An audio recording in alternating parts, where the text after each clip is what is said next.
Jesus loved me with everlasting love. கர்த்தருடைய பரிசுத்தமுள்ள நாமத்துக்கு மகிமை உண்டாவதாக. அன்பானவர்களே, கடந்த வாரத்தில் நாம் பார்க்கும்பொழுது பேதுரு அவர்கள் ஆண்டவர் இயேசு கிறிஸ்து மறுதலித்திருந்தாலும் கூட மீண்டுமாக அவரோட ஆவிக்கிற வாழ்க்கையில் எப்படி ஒரு மாற்றம் வந்தது. அதுக்கப்புறமா அவர் செய்த அற்புதங்கள், அவர் எத்தனை எப்படி அவர் மூலியமாக எத்தனை பேர் ரட்சிக்கப்பட்டாங்க என்பதை குறித்து நம்ம பார்த்துருந்தோம் அன்பானவர்களே. ஸோ அவருடைய அந்த மாற்றத்துக்கு என்ன காரணம் என்பதை குறித்து இன்றைக்கு நாம் பார்க்க இருக்கிறோம் அன்பானவர்களே.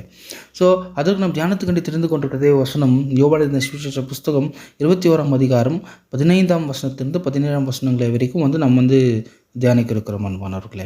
இந்த வசனத்தில் என்ன சொல்லப்படுறது என்று பார்த்தா முதலாவது ஆண்டவர் இயேசு கிறிஸ்து பேதுருவை பார்த்து யோனாவின் குமாரன் ஆகிய சீமோனே, இவர் எல்லாரும் பார்க்கிலும் நீர் என்னை அதிகமாக நேசிக்கிறாயா என்று கேட்கும் பொழுது பேதுரு அப்போ ஃபஸ்ட்டு என்ன சொல்கிறாரு என்று பார்த்தோன்னா ஆமாண்டவரே, உங்களுக்கே தெரியும் நான் உங்களை நேசிக்கிறேன் அப்படின்ட்டு சொல்லுவார். அதுக்கடுத்து பார்த்தோன்னா நீ என்னை உண்மையாக நேசிக்கிறாயா அப்படின்ட்டு இரண்டாம் முறையை கேட்கும்பொழுது அப்போ உங்களுக்கு தெரியும் ஆண்டவர் நான் உங்களை நேசிக்கிறது அப்படின்ட்டு சொல்லுவார். அதுக்கப்புறமா மூன்றாவது தடவையும் அதே மாதிரி நீ நேசிக்கிறேன்னு கேட்கும் பொழுது இந்த மாதிரி டைமில் ஒரு மூன்றாவது தடவை கேட்கும் பொழுது பேதுரு என்ன ஆகிறார் என்று பார்த்தோன்னா அவர் அழுது ஸ்டார்ட் பண்ணிவிட்டு, அப்பா உங்களுக்கு ஆண்டவரே உங்களுக்கு எல்லாமே தெரியும், நான் உங்களை நேசிக்கிறதும் உங்களுக்கு தெரியும் அப்படின்றது இந்த இடத்துல பேதுரு அவர்கள் சொல்லுகிறார் அன்பானவர்களே.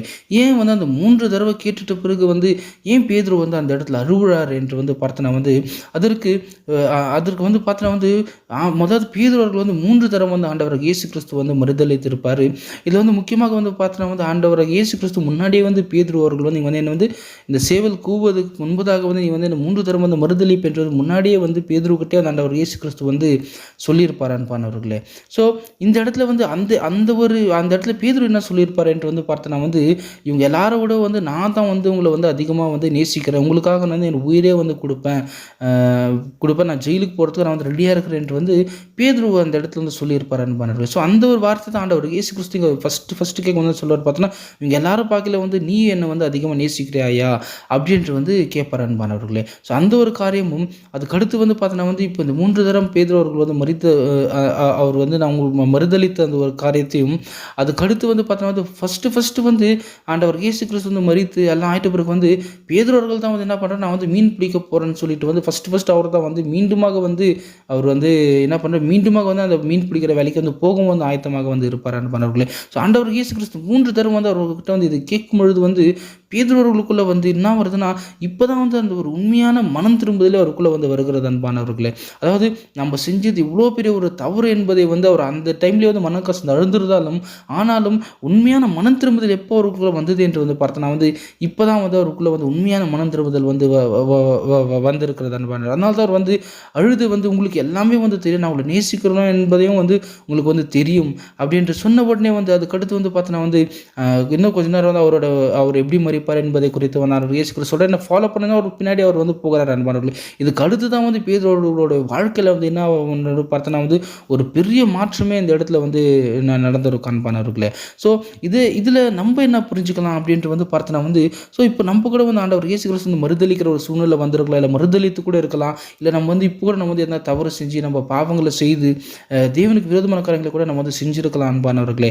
ஆனால் இங்கே பேதுருக்குள்ளே அந்த உண்மையான மனம் திரும்புதல் நம்ம கிட்ட வரணும் அன்பானவர்களே. எப்படி அந்த மனம் திரும்புதல் நம்மளுக்குள்ள நம்மளால எப்படி அதை உணர முடியும் என்று பார்த்தோன்னா இங்கே ஆண்டவர் இயேசு கிறிஸ்து டைரெக்டாக பேதுரு கிட்ட பேசுகிறார் அன்பானவர்கள். ஆனால் இப்போ நம்ம கிட்ட ஆண்டவர் இயேசு கிறிஸ்து நேரடியாக பேச முடியாது அன்பானவர்கள், அப்படி பேசவும் மாட்டார் அன்பானவர்களே. அவர் நம்மகிட்ட எப்படி பேசுவார் என்று பார்த்தோம்னா பரிசுத்த ஆவியானவர் மூலியமாக நம்மளுக்கு உணர்த்தி வைப்பார், இல்லைன்னா இல்லைன்னா தேவ வார்த்தையோடு கூட நம்மளோட பேசுவார் அன்பானவர்களே. ஸோ அப்படி அவர் நம்மக்கிட்ட பேசும்பொழுது நம்ம உண்மையாக நம்ம அவர்கிட்ட உப்பு கொடுத்து பேதுரு எப்படி அவர் விட்டு கொடுத்தாரு, அதே போல் விட்டு கொடுத்த உண்மையாக மனம் திரும்பினா கண்டிப்பாக பேதுருவோட வாழ்க்கையில் நடந்தது போல கூட நம்மளோட வாழ்க்கையில் கூட ஒரு பெரிய மாற்றங்கள் உண்டாகும் அன்பானவர்களே. ஸோ அந்த மனம் திரும்ப ரொம்ப முக்கியமானதாக இருக்கிறது, நம்மளை விட்டு கொடுக்க ரொம்ப முக்கியமானதாக இருக்கிறது அன்பானவர்களே. கர்த்தர் இந்த வார்த்தைகளை ஆசீர்வதிப்பாராக. ஆமென்.